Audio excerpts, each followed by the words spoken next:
Well, I think in the interest of time, we'll get started. Welcome, everyone. We're so excited to have you here with us tonight.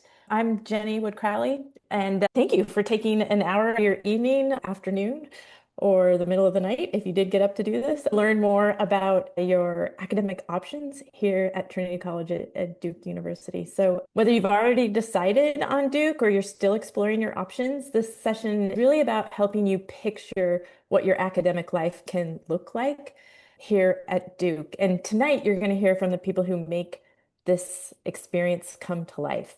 It's my pleasure to introduce Dean Deb Reisinger.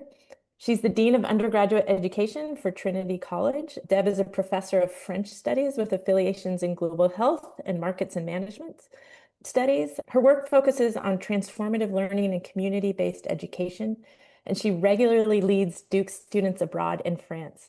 Here's a fun fact that I love. She was recently knighted by the French government, which feels like exactly the kind of thing that should happen to a Duke Dean. So congratulations on that, Deb. After you hear from Deb, you'll hear from Professor Mine, oh, I knew I was going to blow it, Chatinkaya Rundell, Professor of the Practice and Statistical Science, Director of Studies. Mine is a national leader in statistics and data science education. She has a focus on hands-on, student-centered learning and open source tools. She also serves as the inaugural director of the first year experience in Trinity College, and she helps us shape how students begin their academic journey at Duke. So outside the classroom, she creates art with code, and if you ask her, she'll probably tell you where she's traveling next. We're also joined by Mathavi Strasburger. She's the director of the Academic Advising Center, and she'll be moderating our live Q&A later this evening. Mathavi is a Duke grad, a proud Duke grad at that. And she and her team work closely with students from their very first days on campus, helping them navigate choices, opportunities, and big decisions along the way. And then finally, you'll hear voices of the students, the people you're really here to hear from. We're joined tonight by Comfort, Tate, and Brooke, who will share their experiences in Trinity College from their first year to what they're exploring now and what's ahead of them. They'll give you a real sense of what it looks like to live and learn here at Duke day to day. So tonight we're going to start with a brief overview of the Trinity academic experience from Dean Reisinger, followed by a look at the first year experience with Professor Chatinkaya Rundell, and then we'll move into a conversation with our students before opening things up for your questions. Okay, thanks for being here again. We're excited to spend this time with you and to help you imagine what's possible here at Duke. So Deb, I'll turn it over to you. Thanks, Jenny. Oh, Mina, thank you so much for the slides. I appreciate this. Welcome and good evening. And first of all, congratulations on your acceptance to Duke. I'm really delighted to have you here this evening. I can't see you, unfortunately, but I know you're here in spirit. Our session tonight focuses on the academic experience in Trinity College, which is really the heart of Duke's undergraduate experience. We provide an absolutely world-class contemporary liberal arts education to about 80% of Duke's undergraduates, and the other ones are in Pratt. So we really do make up like the vast majority of students here. We have over 700 faculty across our three divisions of social sciences, arts and humanities, and natural sciences. And these are faculty who not only engage in cutting edge research, and I mean really cutting edge, but they are in the classroom with our undergraduates. Our faculty have chosen to be at Duke and to stay at Duke because they really want to do both. They want to do research and they want to teach. And that explains in part our 7-to-1 student faculty ratio. We're really a research institution with a liberal arts mission. Next slide, please. So we have a new curriculum at Duke, which is really exciting for us. And its key feature is that it is values-based. And while there are values that undergird our curriculum that are based in research in educational and developmental psychology, they really are most importantly based on our experience with our students. The first thing we want is to make sure that students see connections across the disciplines. There are a few schools as interdisciplinary as Duke, but we also want you to build personal connections, lasting relationships with your peers, but also with your professors and professors with other professors. Trinity has really cool programs like Flunch, where students can invite their professors to lunch for free. And we also provide funds for faculty to do the same. Second, if you are listening to me now, it's probably because you did all the right things in high school. You took the hardest classes, the most grueling extracurriculars, and so on. But when you get here to Duke, and I hope you choose to come here, we want you to mess up a little bit. We want you to come to us with questions and not with answers. We want you to cultivate the curiosity to engage with really big ideas in new ways and from really distinct disciplinary perspectives. And so, in order to engage with that difference, we have to understand kind of the limits of our own understanding and our own knowledge and the skills to engage respectfully with that difference and with one another. And that's where we build that third value of humility. Next slide, please.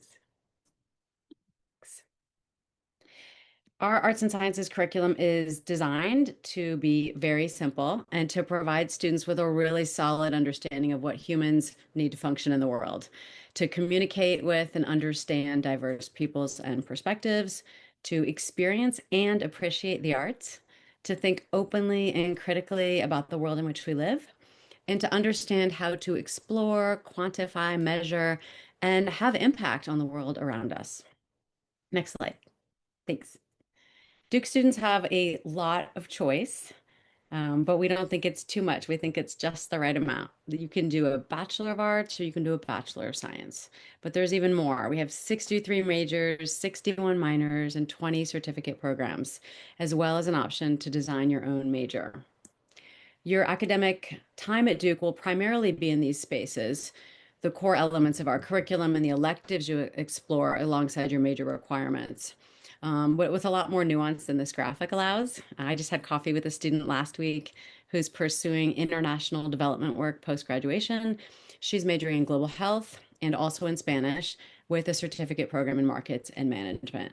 So this kind of a flexible curriculum really allows students to explore diverse disciplines and also create new and innovative ways to combine them together. Next slide.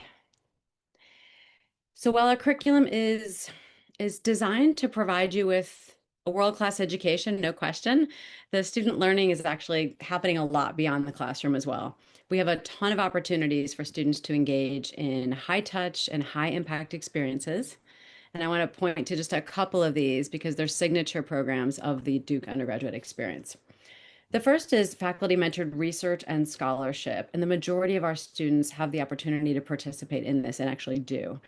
We support our students in all of their divisions, whether they're studying science or dance. There are opportunities for research during both the academic year, and we also have a variety of programs for undergrads to work alongside faculty in the summer as well. About half of our students take at least one course in service learning, where they get to pursue community engaged work with Durham community partners. And then finally, about half of our students spend a summer or a semester, or sometimes both, abroad.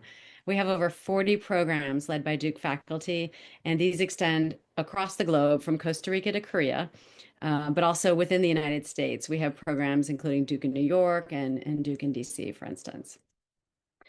And finally, to guide students along their intellectual pathway, because there are so many choices to make, we have a really robust multi-tiered advising system that supports our students for 4 years.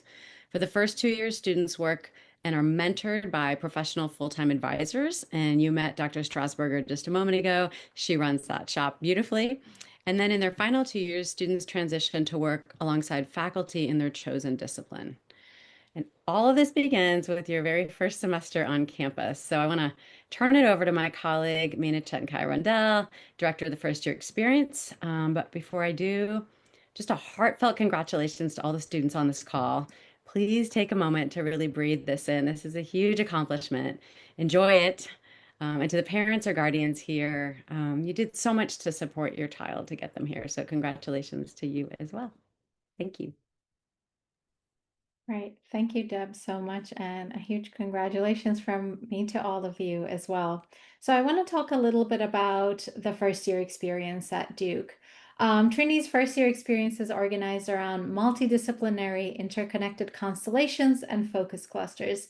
They provide you with a shared academic foundation and also an early sense of belonging, as well as opportunities to engage with foundational knowledge and core concepts, societal impacts, and lived human experiences, and ethical questions and trade-offs. As part of your first year experience, you take 3 courses. That's 3 out of your 8 courses in your first year, including your first year writing course. And you also participate in experiential activities with your constellation or your focus cluster. All of these components are organized around a timely, significant, and real-world question and theme, such as climate change, public health, and political polarization, just to name a few of these. Constellations is one of Duke's newest signature programs. They connect multiple courses around a common question, such as how does artificial intelligence impact human experiences? Or how do we understand and advance human health? Or what is the purpose of civil discourse in democracy? In the 2026-2027 academic year, so that's your first year at Duke, you'll have 16 constellations that you can choose from. And one of the best things you can do after this webinar is to peruse the pages for each of these, where you're going to be able to find descriptions of the constellations and the themes, the courses offered in each constellation, and start forming your preferences for which constellation you'd be interested in participating. The Focus program is another fantastic option for your first year experience at Duke. In Focus, courses are organized in clusters, such as Free for All, Freedom, Justice, and Citizenship, or Thinking Through Music and the Arts, or Modeling in the Economic and Social Sciences. Distinguishing features of this program are its residential component. Students in a focus cluster live together in the same residence hall, and the weekly dinners in the fall semester that feature speakers and interdisciplinary discussions and provide an opportunity for students and faculty to share a meal once a week. Next year, you'll also have 16 focus clusters that you can choose from, and I hope you'll peruse each of their pages and read more about the themes and the courses offered in each cluster as well. So how does choosing your first year experience work? By May 13, we ask that you fill out your first year experience preference form. That form is already live. I'll show a link to that in a second. And here you indicate your preferences for constellations or focus, and then specific themes within either. So we want you to peruse these options, develop some preferences, and then we'll ask you to express a few of these. And then on May 26th, everyone gets to find out their first year experience. All of the Trinity first year experience options can be accessed from this page, trinity.duke.edu/first year experience, where you can read more about these programs overall, as well as each one of your options. And we really hope that you'll take some time perusing those. And what I'd like to do next is introduce our students. We are joined today by Brooke, Tate, and Comfort. And let's go ahead in that order and start with brief introductions, your name, your year, maybe where you're from or whatever you'd like to share, and very briefly, your favorite study spot on campus. We'll start with you, Brooke. Okay, perfect. Hi, everyone. My name is Brooke. I'm actually from outside of the Charlotte area. Um, I am a double major in English and public policy, and I was actually a focus student. And my favorite study spot on campus, you guys can't steal it from me, but it's the third floor of the Rubenstein Library. There's very limited seats up there. Or sometimes when it's busy, I like to walk to the business school, which is a little further away, but the Ford Library there is gorgeous. Wonderful.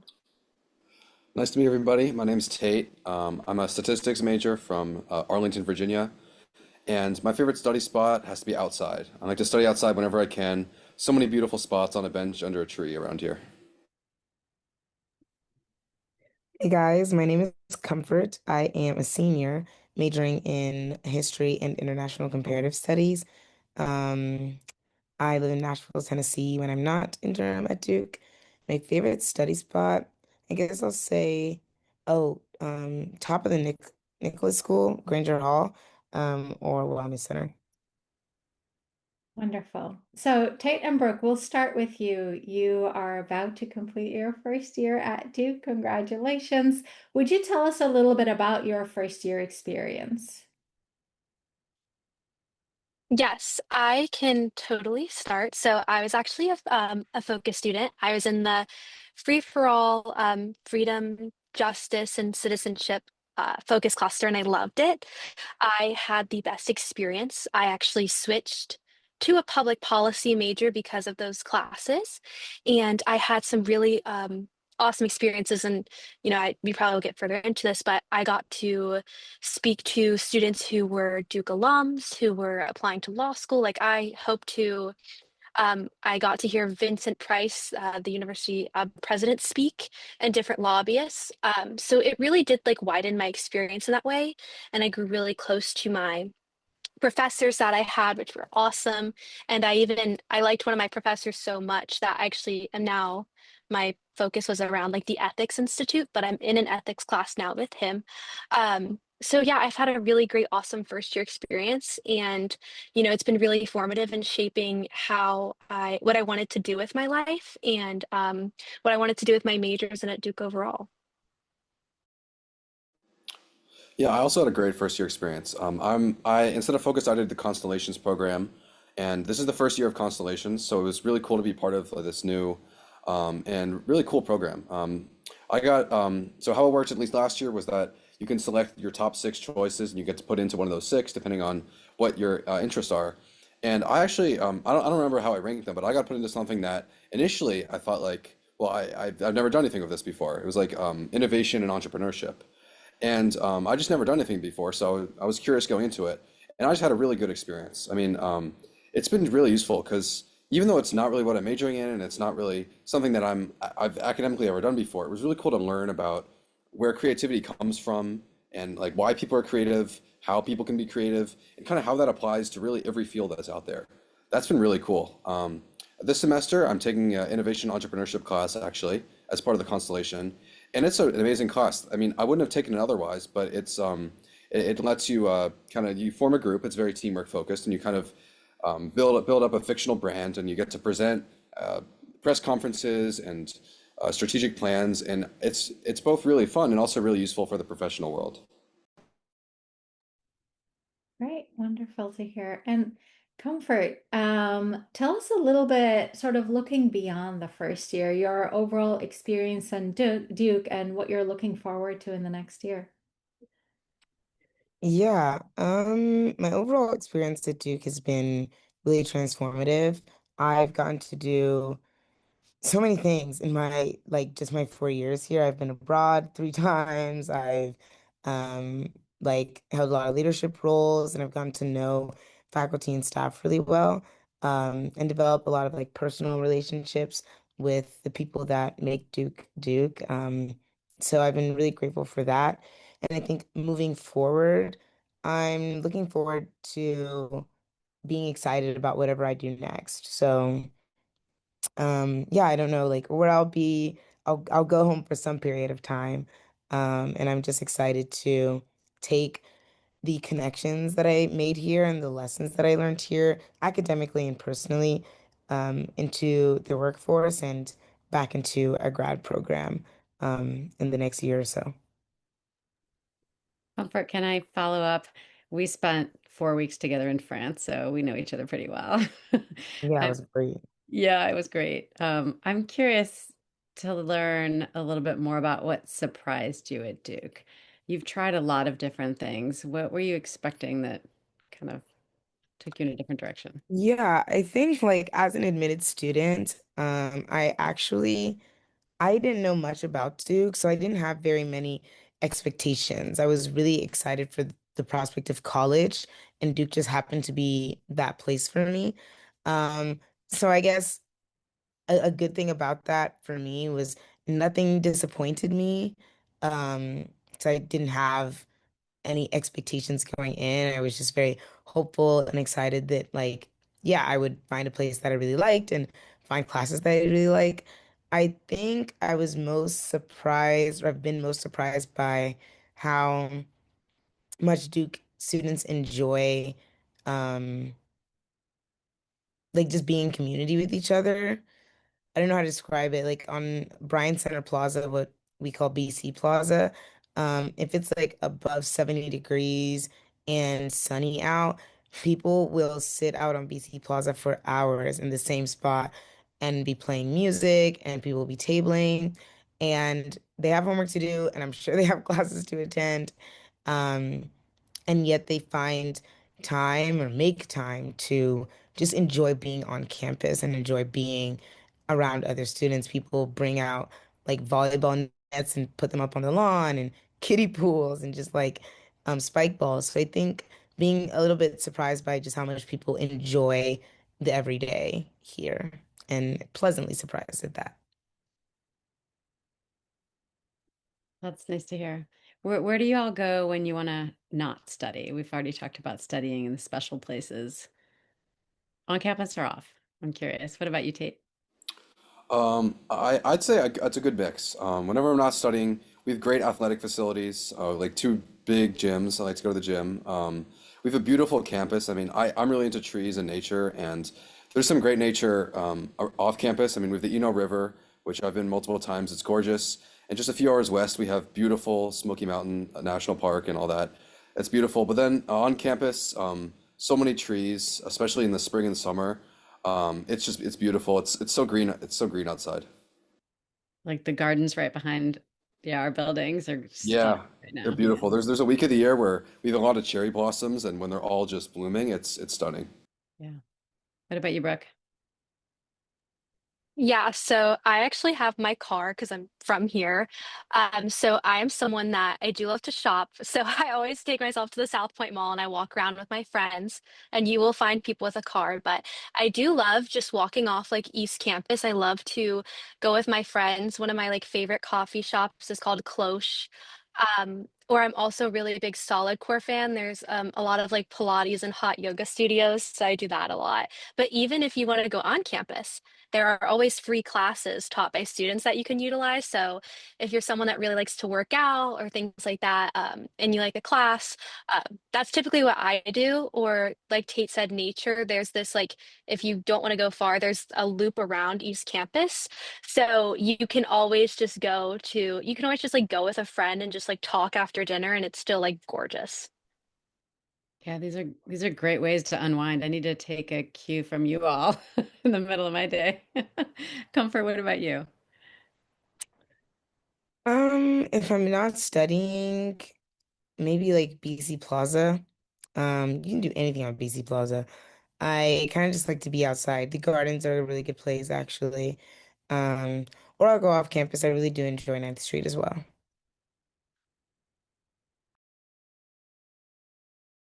We've got a fair amount of questions popping in. Are we ready to move to those, do you think, Mathavi? I think we are. Here, give me a second. I'm gonna come online and turn my camera on. Awesome. Hello, everyone. As Deb and Jenny introduced earlier, my name is Madhavi Strasburger. I'm the Director of Quad Advising here at Duke University, and really excited to also say welcome, congratulations. We're really excited that you've gotten into Duke, and I know you guys are making really, really informed decisions as to which place you want to go. And so we're excited to help answer some of the questions you've been populating in the Q&A. I also want to shout out to my colleague Andrea, who's helping answer the Q&A. So as I switch to posing the questions to the panelists live, Andrea will continue answering some of these questions in the Q&A and flag some for us to discuss in sort of this group format. So one question that keeps popping up, and so Mina, I'd love for you to share more. Could you talk to us a little bit more about the actual logistics of indicating your preference in focus and constellations, the timeline for that? How will students find out about focus and constellations? That'd be wonderful to get a more granular overview. Absolutely. So, the first year experience form is live, and one of the reasons the form is live is because we figured that's a great way to motivate folks to start reading about these experiences. As I said, there are 16 constellations and 16 focus clusters.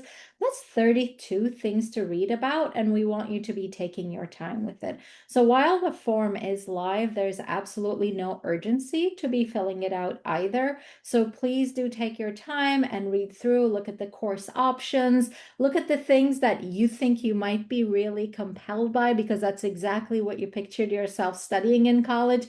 But look also for things that are not necessarily in that space, and you're thinking, hey, I have to do this first year experience anyway. I might as well use this as an opportunity to broaden my horizons a little bit and try something else. And you will see that in each of the constellations and focus clusters, there'll probably be one course that you're thinking, ah, I'm interested in that climate change, something I've always been interested in. But then there's a way of looking at it. I'm thinking about a panel I'm holding tomorrow. There's a linguistics course, for example, in the climate change constellation that, as a statistician, I wouldn't have thought them to make the connection, but once I read the description for the course, I'm like, that makes a lot of sense. So we hope that you will take your time perusing these options and then submit your preferences. We will be placing students into one of their preferred constellations or focus clusters after the deadline. The focus program has a slightly different workflow where you're also writing an essay for each of your clusters that you select. So those essays are shared with the faculty directors of the focus clusters, so they need a little bit more time. So they will start reaching out to students before that May 13 deadline as well to try to see if there are a few people they can place ahead of time. But ultimately, things aren't filling up. The system is set up to make sure that we have that nothing, if you fill something, if you fill out your form later, you're not going to be shut out of any of the options. So as the director of first year experience, am I really, really curious about your preferences? Absolutely. I would love to get my hands on that data tonight if I could, but there's absolutely no rush to be filling those out as well. Please do reach out to us with questions. You'll see the contact information in the form as well. So between now and May 13 is exploration and indicating your preferences. The day you choose to submit your preference within that window, we ask for a little bit of patience where we get everyone else's answers as well. Between the 13th and the 26th, myself, along with folks involved in the first year experience, will be working hard on making sure we're able to place each student into one of their preferred first year experiences. We hope to make lots of fanfare come May 26th announcing your matches. Awesome. Thank you, Nina. Deb, I want to pose this next question to you. You'll see in the live Q&A, a student asked, and let me see if I can say it verbatim, said, say we're pre-health, should we prioritize getting our requirements out of the way or take as focus classes that pique your interest? I wanted to sort of broaden that out a little bit and have your thoughts as well as Mina, if you wouldn't mind. If a student is trying to balance thinking about either like prereqs for graduate pathways down the road, requirements from different majors or minors or things that they are just like really want to take in their first year and trying to balance that against the focus or constellation courses, what guidance would you offer to these students about thinking, how do I do all of it? Well, I would rephrase that question. First of all, you cannot do it all. You shouldn't do it all. And please don't try to do it all. Like it's all here for you. um, First of all, with the pre-health, because I do want to start there, that's where the question originated. You can major in English and be pre-health. And so just as a reminder that like you don't have to major in a certain thing to be a pre-health student. And there's plenty of room in your schedule to take these courses and align well. And we also have a whole set of advisors, Madhavi directs all of them, who will help you select your courses and make sure that you're staying on track. We don't want you to shove all of your math and science courses into the fall, thinking that you need those to be a pre-health major of any kind. Not that we have a pre-health major. We want you to explore, and that's part of the first year, right? You might come in thinking you want to be a statistician like Mina, and then you take a constellation course on innovation and entrepreneurship and think, gosh, I think I want to combine these two in a different way and end up doing policy work somewhere. And so we really are trying to build in opportunities, not only for you to explore, but to really re-examine how you might understand the discipline that you're interested in a different way. And you do that by piecing together different courses from different disciplines. It stitches together like this beautiful quilt of your intellectual experience and your education here at Duke. So no worries, you can take focus or constellations and absolutely be pre-health and not worry about it at all. Awesome. Thank you, Deb. There was another question that we flagged to answer live that I think piggybacks well of what Deb said. And so the question is, how much freedom do students have to take courses beyond their major? This is where, again, as Director of Academic Advising, I remind our students to graduate from Duke, there's a couple of things that you have to do. One of which is to take 34 classes towards graduation and major in one thing. A major typically only takes up a third of the credits that you're going to explore. Your general education requirements through the arts and science curriculum takes about a third. So you have plenty of space and time and freedom to really take courses beyond the major. And we really want you to lean into that because there's so much from beyond your major that will really inform what you do with your academic pathways. So I now want to turn it over to the students because y'all, a bunch of questions for you guys coming up. So first and foremost, the question we'll start with is, what's one thing you found amazing about Duke that you didn't previously expect? Something that really amazed or shocked you about Duke once that you got here and learned about. So anyone want to lead with that one? Brooke. I was gonna say I can start. So for context, I was actually supposed to go, or I was planning on attending UNC Chapel Hill as my school of choice. So, a big switch. But I remember coming for the Blue Devil Day, the student day. And one of the things that shocked me was I walked up to get your packet for the day. You're going to walk up and you're going to get a packet. And one of the people working or like, handing out the packets looked at me and she said, "Oh, Brooke," she was like, "I read your file." And the same thing happened to me later that day when I went to the focus program. And the woman there knew who I was, remembered me, and had read my file. And I remember going home and like looking at my parents and being like, this is the place for me. Like that level of care. I think just going in, like, I didn't feel like a number or just another student, whether it be faculty or other students or just like staff in general. Like they're always going to be so willing to help you. If you have questions about your first year experience from like the focus in general, they have focus mentors for you. They will answer your emails, constellations. You will always find someone that's like willing to help you, and whether it be advising, all those kinds of things, it is really easy to get that guidance you need. Whether you're a student who is coming to Duke, knowing a lot of people that are coming with you or that are older than you, or if you're someone like me who barely knew anybody and didn't really know what to expect. And even students now, like I have so many students that are upperclassmen or like my age that are always willing, like if there's something I struggle with in class, they're willing to sit down with me and like work through it with me, guide me, kind of help me get through the material. So just a very like supportive community that not that I would say that like in general you don't, I just didn't expect how much it was going to be there and how much you walk in and you feel like, wow, like I feel very seen here. So I think that was like my biggest takeaway. Yeah, for me, just to add on to that, I'd definitely say the student-professor relationships are one of the best things and most surprising things that I found here.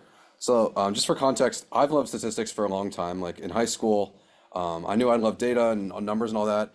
And then, as an incoming statistics major, I took a class with Professor Chettenkai Rundell on this call, and I loved it.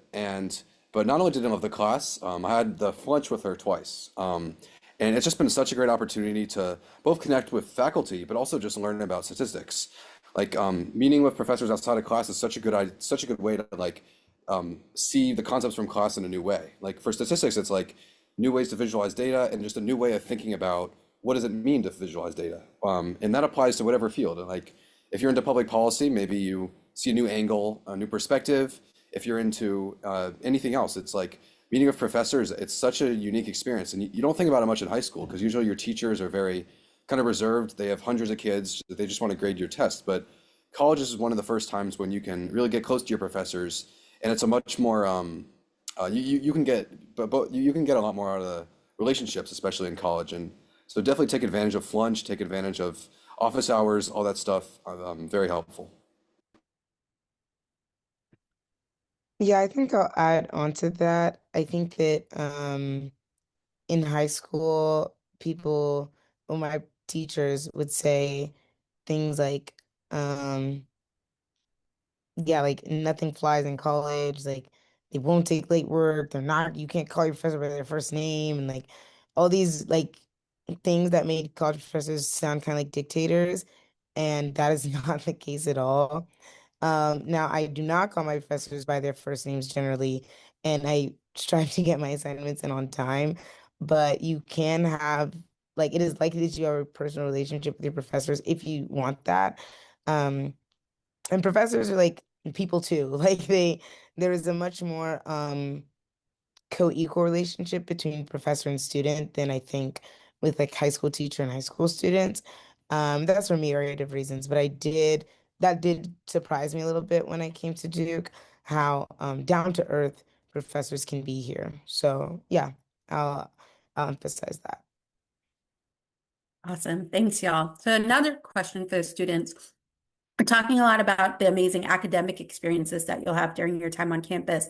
But what are some of the fun things that you do outside the classroom? Like, what are you doing when you're free and you're not studying? But then also, how do you balance the academics and extracurricular activities during your time here?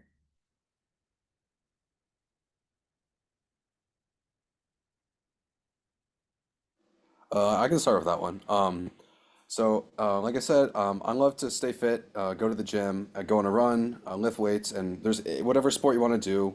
There's a place here. There's club teams, intramural teams, or just do it for fun. There's so many people who are all interested in playing a sport or just getting fit, and that's an amazing way to spend your free time. I'm also in the orchestra here. I play the viola, and just to talk a bit about the arts here, I think it's an amazing opportunity, especially. I mean, knowing I've so many friends in the orchestra, and I don't know a single music major, which just and there are music majors, of course, but that's just it goes to say that there's so many people who are able to do the arts without and do other things. Like the arts is it's not a place of stress. It's not really a place of worry. It's a place of joy. I mean, all the people are in the orchestra because they love it, and I think this is just such a great community. I'm in chamber music as well, and a string quartet, and that's the same thing. It's such a great opportunity to make friends, get close to people. And I mean, this applies whether you're interested in visual art or performing arts or any of that. I think art's a great way to spend time. And then also just, it's great to meet people outside of class or even outside of planned activities, like meet someone on the bus from East to West Campus or meet someone in the dining hall. There's so many ways to meet people. And yeah.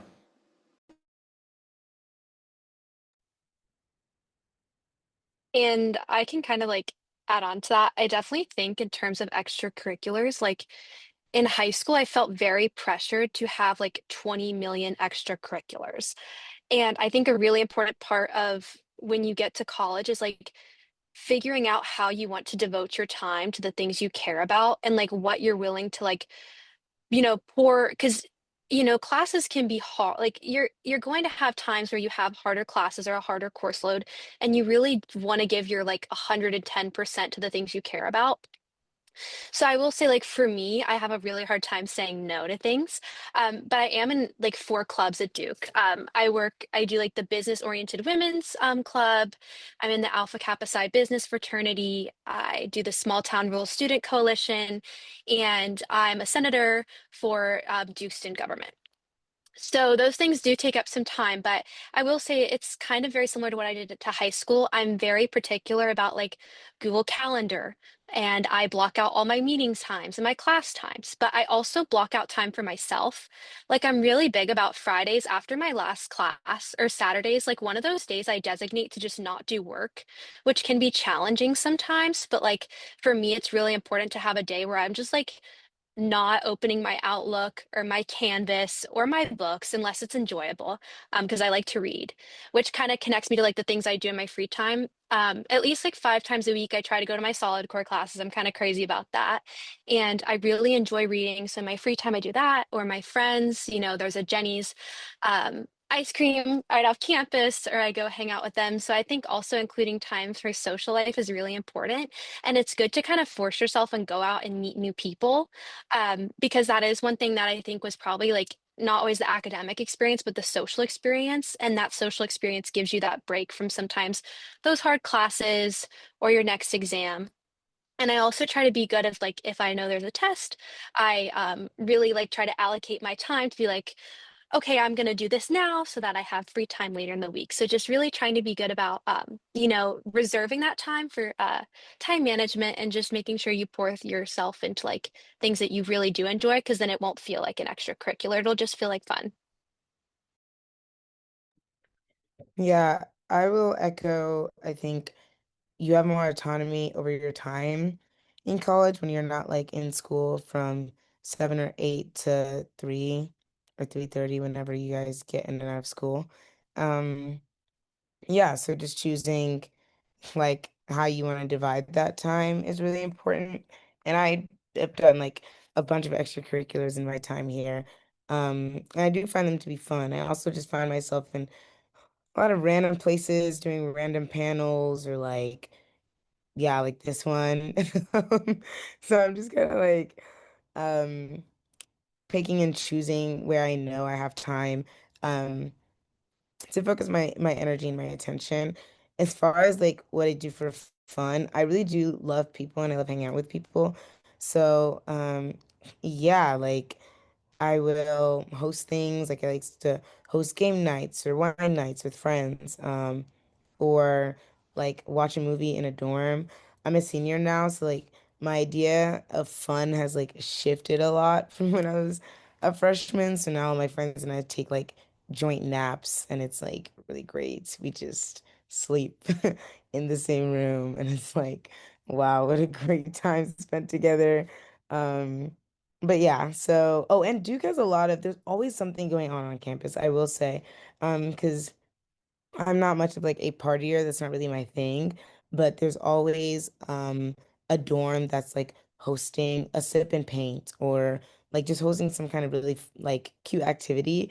And I found myself at those a lot. So like somebody will be hosting an event and there's Chick-fil-A, someone else has boba, like there's just so much to do on campus. Um that is just like really fun and relaxing and just ways to interact with people. So I take advantage of the events that Duke student groups and like Quad Council and resident spaces host. Awesome. Thank you, Comfort, Tate, and Brooke. So this next question I'm posing to everyone, but Comfort and Deb, because you've mentioned your experience of knowing each other during an abroad opportunity. How does Duke, along with the involvement and focus on constellations programs, encourage students to study abroad? So either answering from the Duke overall experience or the Trinity first year experience, how do we encourage that here? Do you I want would, to? Okay. yeah, I would say that every student can study abroad, just like every student is doing focus or constellations, and there's not a particular one that takes you on a certain path. We have programs in almost every country around the world, on all the continents, and you don't have to speak the language to go to the country, but you can, and there's a really great opportunity to do some like deep linguistic dives and get proficient in a second language, which is really exciting, and that's what Comfort and I experienced together. A lot of students study abroad after their first year. And so Constellations in Focus can get you excited about it because you'll talk to other students and apply in the spring. A lot of our students go abroad during their junior year also for a semester, either in the fall or in the spring. And there are just incredibly popular programs where it's another way to get off campus and make a whole new other set of friends, where you have these life-changing experiences and come back to what feels like a really different campus. And so these are always part of your experience. And as Comfort said, and I'll let you speak now, you did three. That's pretty amazing. Yeah, I did. So like I have mentioned, I'm really involved on campus. There were like commitments and clubs and things I just wanted to be here for. And I do think that the Duke undergraduate experience is really unique. And I just didn't want to miss out on that. So I spent my time in going abroad in the summer. So I studied in Oxford. And in that same summer, I went to Ghana. The summer after, I did two programs in France. One in the first half of the summer, and then the second half of the summer with Dean Deb.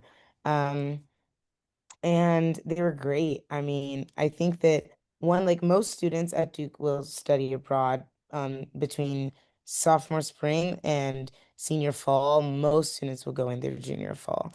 And then people also do summer programs. And yeah, I found them to be so much fun. And it's really nice that we have a campus that does encourage you to go abroad and expand your horizons, challenge your worldviews by engaging with other people, languages, and cultures because when like I can reference places in globally and it is not unlikely that someone will know where and what I'm talking about.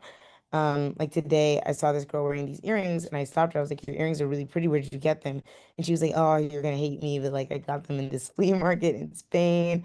I'm so sorry." And I was like, "Oh, don't worry about it." And she was like, "Your rings are really pretty. Where'd you get them?" And I was like, "France, Spain, France, France." So it's cool to see people kind of just like all having their own experiences that they can share with you, and relate to you on outside of the country. Yeah, so studying abroad is like I love to travel, and it's just made me such a jet setter. And I got started at Duke after my freshman year, actually.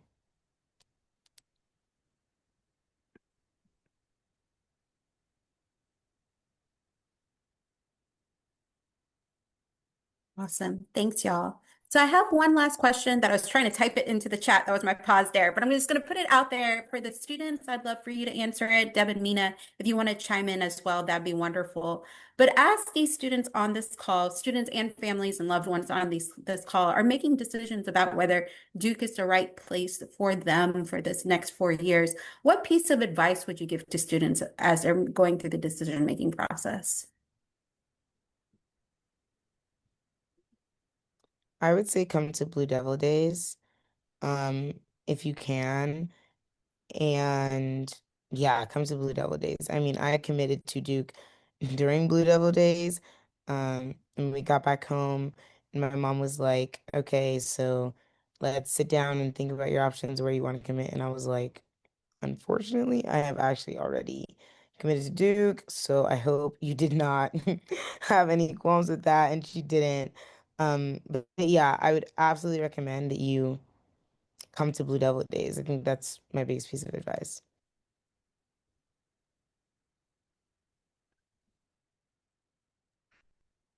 I think that my kind of advice is a little like feely, but when I was able to kind of come here on like a Friday after getting in.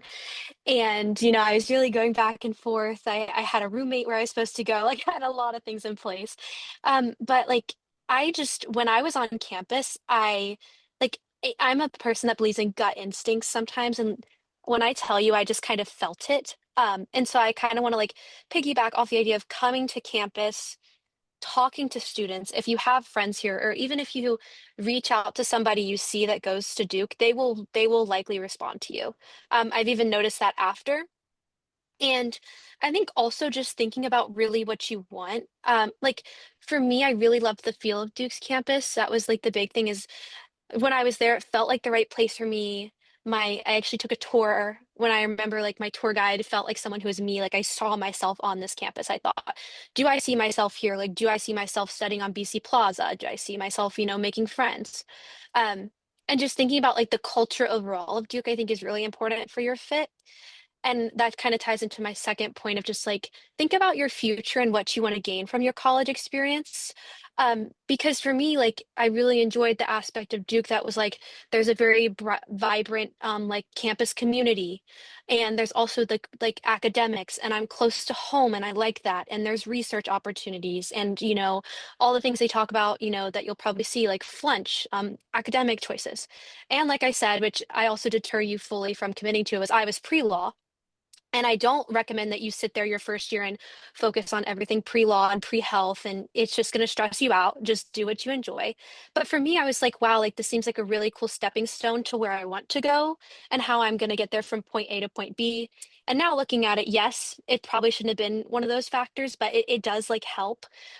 Yeah, so just thinking about your future, what you want from college, and really if it feels like the place for you. So I suggest you all go to Blue Devil Day, or if you can't attend, then try to visit or attend as many of these sessions as possible. Yeah, I totally agree with Brooke there. I mean, around 1 year ago today, I similar decisions as all you had, like get into a few schools, and it's like, where do I go? The best advice I'd say now is definitely just like enjoy the journey. So it's similar to what Brooke said, but like go tour all the schools that you can, talk to students, talk to professors, see whoever you can talk to, and just enjoy the process of having so many options open. I mean, if some of you got into Duke, congrats, that's great. And if you're deciding between Duke and other schools, just like enjoy the process and enjoy kind of imagining yourself in a year, in 2 years, even in 4 years. Because I mean, for me, anytime I have a goal, the most important step is like, what do I see like achieving this goal? What does it look like? So like whether it's like working out or like playing, practicing an instrument or like studying so much, it's like what do I see? How do I gain from this goal? And like, do I see myself? So for Duke, it's like, do I see myself on this campus? And I think it's really important, of course, to visit, but also just got to kind of yeah, kind of envision yourself and just enjoy the process. Enjoy the summer where you have, after probably a stressful high school experience, you'll have so much free time to just kind of be excited for Duke and wherever you go and kind of have so much free time. So definitely just enjoy this this time and enjoy Duke. I'll just Awesome. add that I don't know why you would pick anywhere else. Like you all are saying, how do you see yourself on campus? And this is such a diverse campus with students from all over the world, from all 50 states, from like millions of countries. Like we are so representative of this globe, and there's a space for everyone here. And if you don't see it at first glance, like pivot to the right and you'll find something new. And I think that's what's really exciting. And that's what we're talking about when we think about exploring the curriculum. You're also exploring yourself and your own identity, and that's showing itself to you as you mature here and find your pathway. So you can't go wrong. I'll tell you that. I haven't seen an unhappy student in a very long time. Welcome. Yes.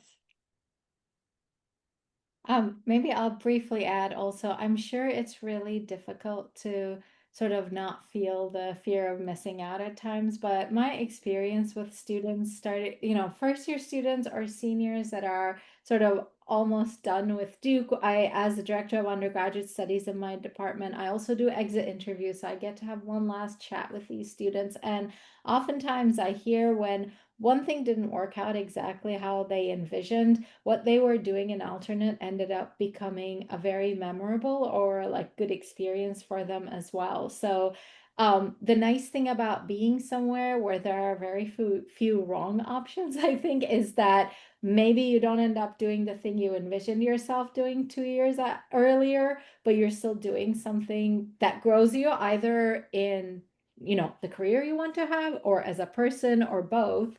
And I think there are many, many of those experiences here at Duke. Awesome. Thanks, y'all. So everyone who's on the call today, thank you so much for your thoughts and your perspectives and the information you've shared. Jenny, we'll turn it back to you to help with close us out.